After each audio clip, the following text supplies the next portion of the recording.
మీరు జెన్యూన్గా ఉంటే ఎవడేం మాటలు అంటాడో పట్టించుకోవాల్సిన పనే లేదు. ఓడిపోవడకుండా గెలిచిన వాడు ఎవ్వడీ ప్రపంచంలో లేడు. ఓడిపోకుండా సచిన్ టెండూల్కర్ కూడా డక్అవుట్లు అయిన రోజులు ఉన్నాయి. ఓకే, సెంచరీలు కొట్టని రోజులు ఉన్నాయి.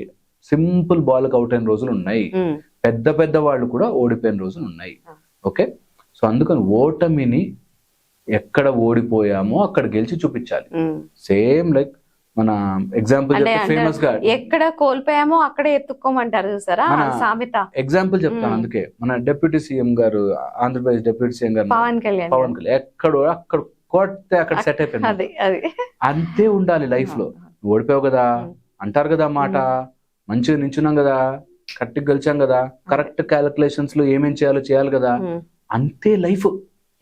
అంతకు మించి నిరాశకి వెళ్ళిపోయి నన్ను ఇన్ని మాటలు అన్నారు, నన్ను అన్ని మాటలు అన్నారు. మాటలు అనడానికే ఉంటారు కొంతమంది.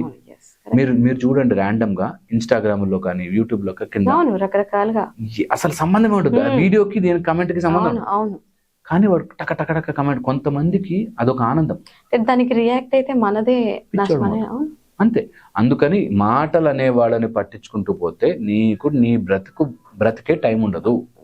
సో నాతో అంటుంటారు కాబట్టి చెప్తున్నా, దూరంగా ఉంటే ఓకే అండి. ఇంట్లో మా ఆయన, ఇంట్లో మా అత్త, మా మామ, నా తమ్ముడు, ఇలా అంటారు. అందరికి బయట ఉన్నారు, నీకు కొంచెం దగ్గరగా ఉన్నారు అంతే. నీ మైండ్ లోకి మాత్రం తీసుకో. నిజంగా చెప్తున్నా, ఇది ఫార్ములా టు హ్యాపీనెస్. తీసుకోవద్దు మాట. ఇలా మైండ్ తీసుకోకుండా ఉన్న వాళ్ళే హ్యాపీగా ఉండగలరు ఈ జనరేషన్. నిజం చెప్పాలి అంతే. తీసుకున్నామా బాధపడుతూనే ఉంటారు, సఫర్ అవుతుంది. కానీ వీటన్నిటికీ ఒక ఆయన లెక్కేస్తుంటాడు పైన. సో అందుకని మన సైడ్ ధర్మం ఉండాలి, కరెక్ట్నెస్ ఉండాలి, మనము చేసింది నిజంగా మనసుతో పెట్టి సత్యం ఉండాలి.